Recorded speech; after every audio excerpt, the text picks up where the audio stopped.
Refinement of Antichrist by Natalia Foley. Chapter 6. All Rights Reserved. Chapter 6.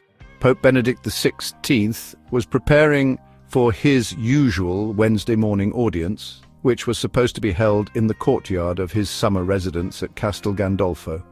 The audience was scheduled for 10:30 a.m., but sometimes the Pope held it half an hour earlier. Anyway, to him it wasn't an early morning. Rather, it was the middle of the day, as he used to wake up at 5 a.m., then go to a small chapel where he prayed before the daily routine began. The daily schedule of the Pope was not only busy, but extremely saturated with meetings, appointments, and all types of affairs. Sometimes he asked himself if it was worth it to be a pope. When he was a cardinal, he had much more time to pray. That was all he wanted. He even had time to play Mozart and to meditate, thinking about human nature, Christ's mercy, and the meaning of vanity. Since he was elected pope, he accepted all the duties that came with the title, and the burden was almost enormous. But he was strong and healthy, and so he decided to arrange his own day in a way that suited his needs. He devoted his mornings to prayers in solitude and willful confinement. He could not handle the burden of his rank without this morning prayer. He needed it every single day of his life since 1945, or could he? Well, at some point he thought he could. He had a fortunate life, fortunate in everything. His birth was a rationally calculated product of a happily self-arranged marriage. That is, his parents met via a newspaper ad, a very rational approach to the marriage enterprise. No middleman or middlewoman for that matter, no shady matchmakers, just a straightforward ad placed by Joseph's father in a local newspaper. Low-level civil servant seeks a good Catholic girl who can cook and sew a bit to marry as soon as possible, preferably with a picture. So his parents met in 1920, and in 1927 the future pope was born, blessed with obvious financial prosperity and peace at home, although not necessarily in his country. The pope's youth coincided with the darkest time in German history. He survived that era without visible damage, perhaps due to his typical German discipline and obedience. And that was the thing that haunted him for life. Nobody actually knows what Joseph was doing during the Second World War. Of course, he claimed he did not participate in any combat, but was that sufficient justification? Not to kill anyone once you are serving in the German army during wartime. The strange thing is that nobody ever came forward with any kind of potentially shameful disclosure about any possible unkind deed by the Pope. Never, nobody.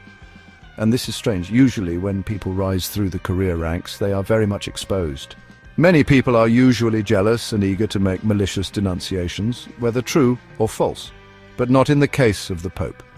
Not only did he survive the war without a scratch, he also managed to successfully and timely run to an American military base and surrender, to avoid any possible consequences, any punishment for serving under Hitler. He was ordained a priest on June 29, 1951, and proclaimed cardinal on June 27, 1977 by Pope Paul VI. Fast, cloudless career, bright mind, perfect reputation as God's loyal watchdog, all was just pure non-stop luck and golden blessing, everything except one very small moment, known only to the Pope and God. No other witnesses survived. The Pope knew he had been forgiven by God long ago, but he never forgave himself. He actually hoped, prayed, that with time this pain would leave him, but it never did. So the entire Pope's life was like a walk in the park. Not much emotion, a lot of sober-minded calculation, no wild excesses of any kind, no emotional outbursts, no heroic deeds. Just study, well-calculated progress, emotionally and financially stable life. Healthy diet, crowned with a well-deserved promotion to the highest clerical hierarchy in the world. When you think about it, you ask yourself, how could this person be a spiritual leader to anyone? What could he possibly know about real life? He who never actually suffered, how could he feel our sufferings? He who never had a single hungry day in his life, how could he understand the pain of hunger? He who never resisted anything, including service in the Hitler Youth, simply because, as the Pope explained, there was no way to resist. How could this person teach us how to live, how to overcome our obstacles, how to fight temptation, how to be free of fear, how to preserve the purity of our souls? When you think about it, you get no answer. And yet, this man was elected Pope. And in his first papal year alone, over 4 million people came to his audiences to receive his blessing. What is the weight of that blessing anyway? Oh yeah, the Pope loves animals, because his mom made him one nice little stuffed animal when he was young, and he still kept that toy with him. How touching. He was in the Hitler Youth. Oh, simply because he was too young to understand what it really was, and because his teacher told him it was okay, and that only 1 in 1,000 soldiers was killed. How naive indeed. Then he deserted from the army to which he had sworn loyalty, but he actually did it right at the end of the war, when the outcome was certain. So he left his fellow soldiers, most of whom fought for their cause until the very last moment. He simply ran to the nearest American military base to surrender, a savvy act by a self-conscious little boy who valued his personal survival and pathetic personal life as the most precious gift of the universe. And we should believe that he never even touched a rifle during the most bloodiest war of all times. What kind of soldier was he, anyway? What kind of example could he possibly teach us, and could he really lead us into the most important fight of all times? The fight against the Antichrist for the triumph of humanity. What a pathetic figure he was, if you really think about it. Yet he had been elected Pope. There must have been some reason for that, some justification. Because if you truly believe in God, then you know there is nothing truly accidental in this life. Anything and everything has a deep meaning. If the Lord placed him in the position of Commander-in-Chief of the Army of Champions of Humanity, then hopefully the Lord knew what he was doing. Perhaps the Pope had been blessed with a life free of major obstacles simply because, for reasons unknown to us, he deserved it. Through the good deeds of his ancestors, who knows? Or maybe because the Lord actually believed in this man, believed that when the moment of truth came, when the utmost bravery would be needed to save the world and protect our souls, he would withstand it and lead us through to victory. And if the Lord so believed in him, why shouldn't we? That was exactly what the Pope was thinking while saying his morning prayer in his beautiful residence in Castel Gandolfo, that little sleepy place by the beautiful Lake Albano.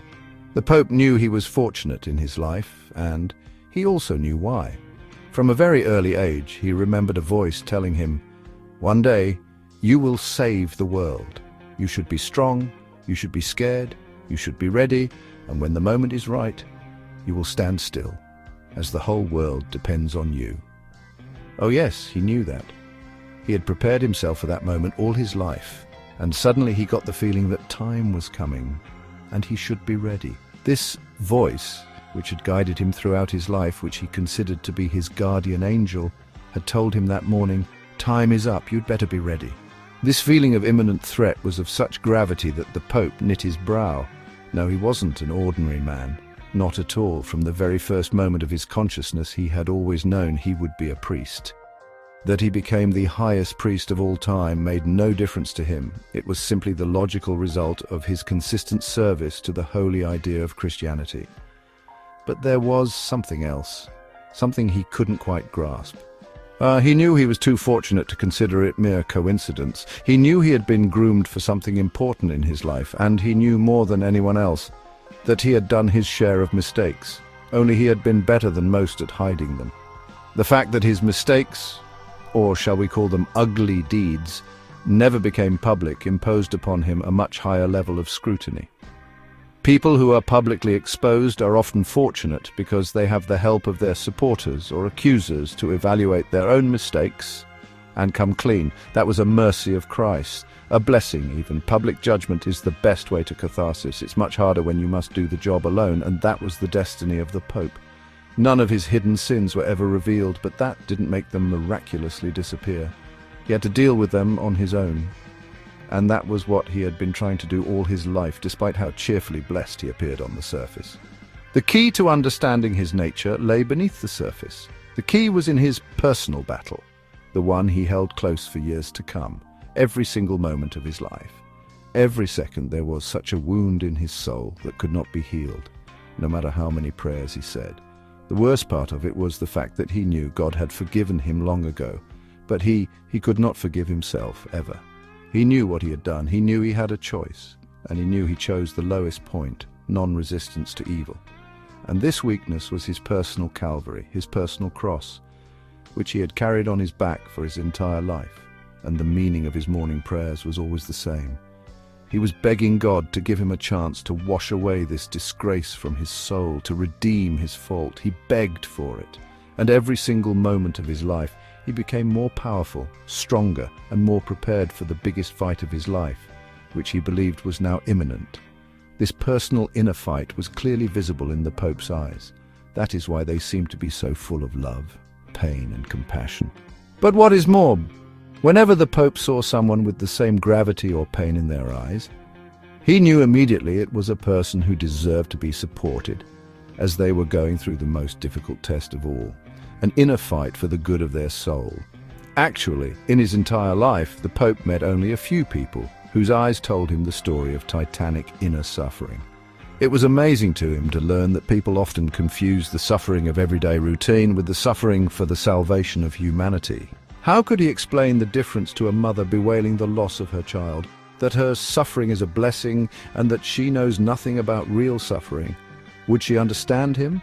Would she believe him? No way, no how. The Pope had learned long ago that the everyday understanding of suffering is far from the real thing. He also learned that life does not consist of just black and white. There are millions of nuances in between, and the definition of good and bad is not so obvious if you think about it. It might even be diametrically different depending on your horizon. The higher the horizon, the bigger the picture. He also learned that such things are not allowed to be said out loud. It's like saying killing might be a blessing. People actually know it. They appreciate the meaning of it, but they are too weak to say it loudly. Perhaps it should be left that way. But the higher your horizon, the heavier your burden of understanding becomes, and it gets harder and harder to distinguish between good and evil until you actually meet evil. And then it's all crystal clear again. Then the world is divided into two colors only, black and white. But when this moment comes, you better be prepared. That was what the Pope was thinking while saying his morning prayer. He was also thinking today that he had seen only a few men in his life with eyes full of real suffering, not the banal, ugly kind, not the routine, jobless kind, not even the painful suffering from the loss of a loved one, not even that. He meant the pain of universal gravity, and one of those men was a little boy. The Pope was suddenly surprised by his own thought. Why should he think about this boy right now? People had long learned that there are thoughts and there are thoughts. The problem is that when destiny speaks to you, it comes as a voice, but it arrives among the multiplying noise of all other thoughts. You must be capable of distinguishing your own unimportant musings from the voice of the universe speaking directly to you. So now the Pope felt like that voice was suggesting him to think about the boy. The boy was in the crowd of spectators coming to greet the Pope in New York. The visit had been carefully planned, and the Pope's security was unprecedented. But when he saw those eyes in the crowd, he disregarded all security precautions. He walked straight to the boy and asked him just one question. "Do you know your future?" And he was surprised by the power of fire that burned in the boy's eyes when he asked that question. The boy did not answer in the usual words, but the Pope got the answer. He knew at that moment that perhaps he had lived all his life just to meet this boy and to accommodate all his needs. Perhaps even that he was elevated to be Pope so he could come to New York and see this boy in this crowd. Perhaps that was the sole reason, the main task of his entire life. This thought was so brilliantly clear, so sharply obvious that it was physically painful. Then the Pope laid his hand gently on the top of the boy's head in silent prayer, and the boy kissed the Pope's ring. And that was it. Both knew what was coming. They felt like they had shared a meaningful conversation, and indeed they had. In about 3 days, the boy was already in the Vatican Observatory, granted lifetime support. His name was Ervin, and somehow from the very first day they met, the Pope always felt he was connected to the boy, although they actually talked maybe 2 or 3 times in the whole time. Today the thoughts about Ervin were especially disturbing. They were so persistent that the Pope could not actually concentrate on anything. He finally finished his morning prayer and called his assistant Gray, who was responsible for communication with the Arizona Observatory. Gray was imposingly polite, and the Pope liked that strangely unofficial way in which Gray presented himself. Of all his assistants, Gray was the most informal one, and perhaps the most brilliant too.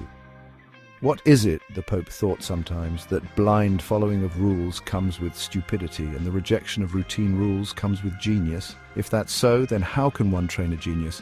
By forcing him to follow rules.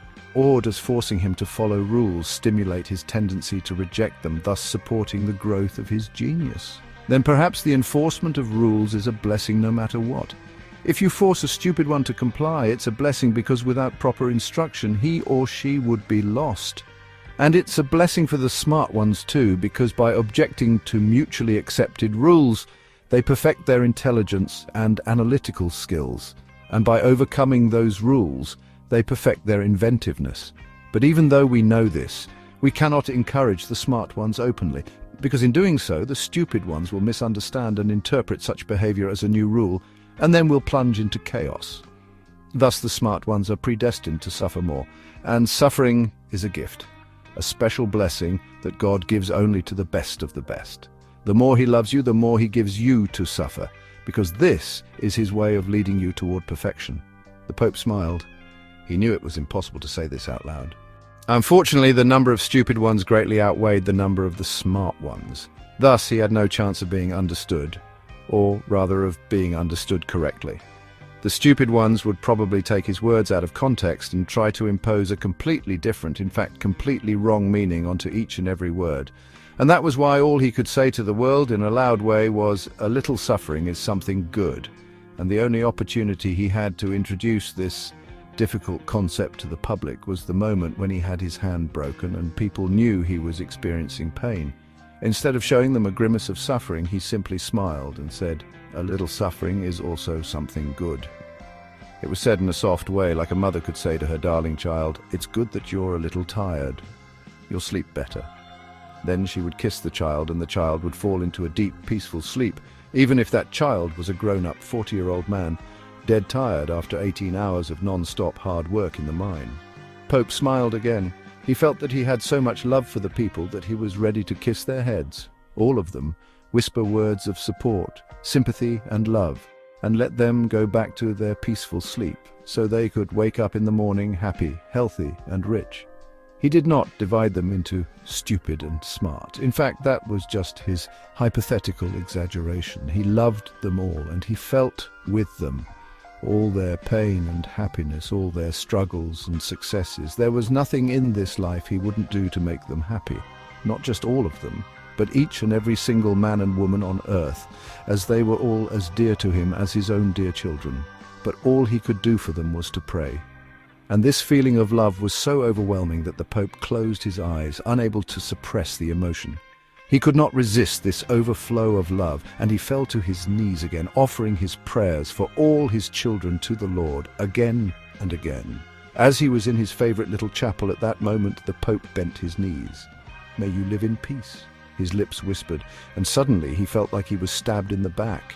It was a very physical, very real feeling, a powerful strike, unlike anything the Pope had ever experienced before. And before he was even able to evaluate the event, to understand what it was, he was stabbed again and again, 3 times in succession.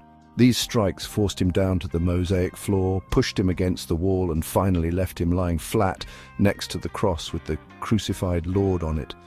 A loathsome howl filled his ears. He felt the stinking breath right next to him, and finally he saw the evil face in a cloud of darkness, evil eyes full of determination and potent malice. While he was still on the floor, he already knew what it was. It was his time. It was the moment he had lived for. It was the Antichrist announcing the beginning of the war, the biggest battle of the Pope's life, perhaps of the entire human civilization. He was not scared. He simply rose to his feet, standing strong and tall as he always had. He felt anger filling him with enormous power. His emotional constraint was gone. He felt like the guardian of a castle under attack, and his solemn duty was to protect the candle. And everyone inside it, or everyone behind it, would die, and nothing else would matter after. And suddenly a new thought pierced his mind. Ervin. It was like lightning. He actually saw the boy's face, and he knew that Ervin had seen the evil eyes too, that they both were destined to fight the Antichrist, that this was the reason they had met, and because they had met, they would prevail, no matter what. And this thought actually gave the Pope relief.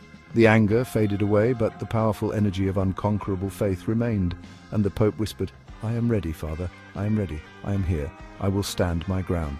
Suddenly, the door to his chapel burst open. Pope's favorite assistant, Gray, who was usually so calm and composed, ran into the chapel in agitation. "Father, the boy!"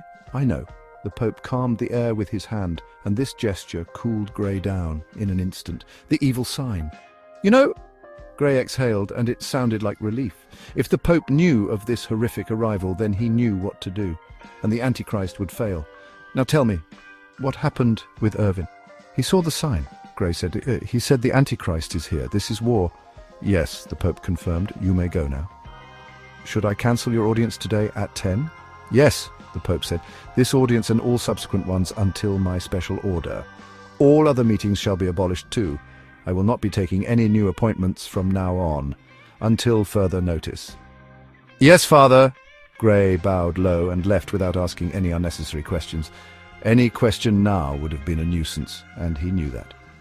He left the Pope standing still right in the middle of the chapel. The Pope waited until the door was closed. Then he concentrated on the most important thing of his life, the fight against the Antichrist, and began his prayer. The end of the chapter 6, to be continued.